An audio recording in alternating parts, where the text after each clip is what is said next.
Awesome. Big thanks to Jane. He'll clip that right there. Thank you can so record. much. Big thanks to Jane. Up next, did you cold email me?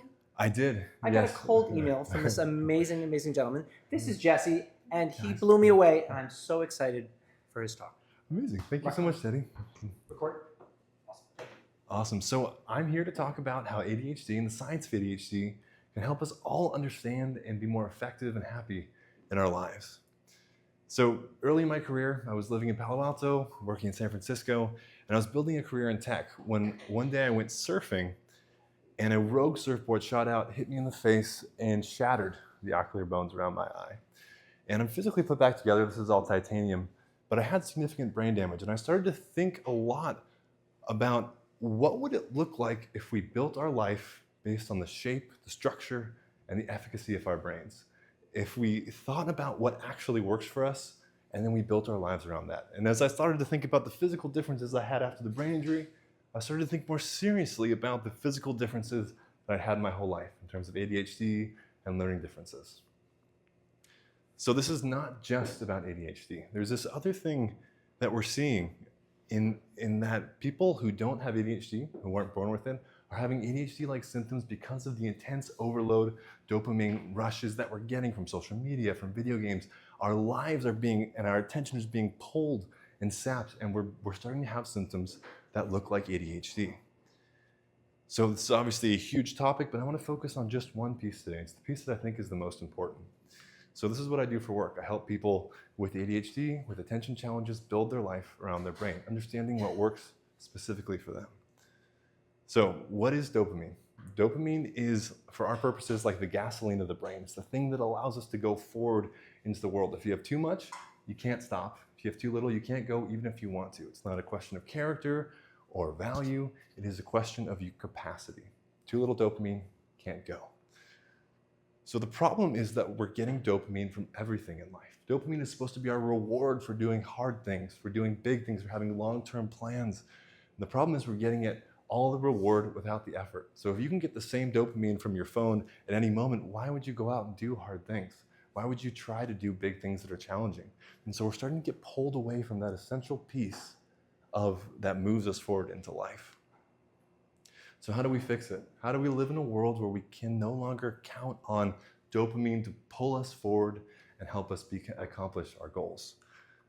We need to fall in love with our lives. That tangibly means we need to get dopamine from the things that are happening right now. We can no longer count on our big picture goals to pull us forward. We need to fall in love with what's happening right now. And there's a lot of ways to do that. So our life situation and our capacity is right at the intersection of our situation, our biology, and our personality. And that's why it's intensely personal and it's extremely specific. What works for you will only work for you. And so we need to figure out exactly what works for your brain. So I'm going to break this into two pieces, both process and purpose. So process, we like to think about life as these specific things that you've accomplished. I went to high school, I went to college, I got this car, I bought these things, these static moments. That's not the way our brain sees the world. Our brain sees the world in action and dynamically. So we need to figure out what is the action that your brain likes to be doing. Is it communicating? Is it building? Is it problem solving? What does your brain like to do? What action gives you dopamine? Here's a quick example of a client who allowed me to share this tonight. He's a successful journalist, now working at a startup, and he's really effective at work, but wants to write this book that he feels like is his life's work, but when he gets home, he can't do anything. And so we went through his whole life, whether it was in gardening, his work as a journalist, even just watching the markets. The thing that his brain loved, the active process, was bringing in a ton of information, synthesizing it, and coming to conclusions in real time. So just looking at a blank page all day was a nightmare. So what we did is we rebuilt his process so he was synthesizing and becoming effective while he was writing at the same time. The second piece is meaning, equally important. Not just what happens, but what we feel about it. If our lives are like the things that happen, like the lines in the coloring book, the meaning is the color. And it's equally important for the dopamine that our life gives us is how we feel about things. So understanding the meaning and the purpose of our lives, the things that move us forward, is essential.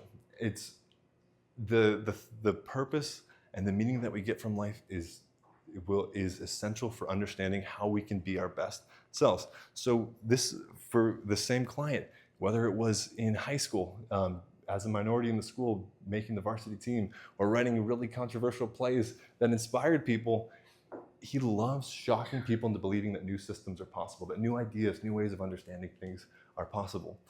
And so we reshaped the shape of his book, we reshaped the process, and suddenly writing doesn't feel like an albatross because the actual process, the things that he's doing every single day, are moving him in the right direction. So what does it mean to build your life around your brain? It's understanding the biology of the brain, understanding your biology, your life, the things that matter to you, your purposes, these big ethereal ideas that are biologically and tangibly important. So thank you guys for your attention. Thank you so much, Teddy. It was really fun. Yeah. Thank you so much.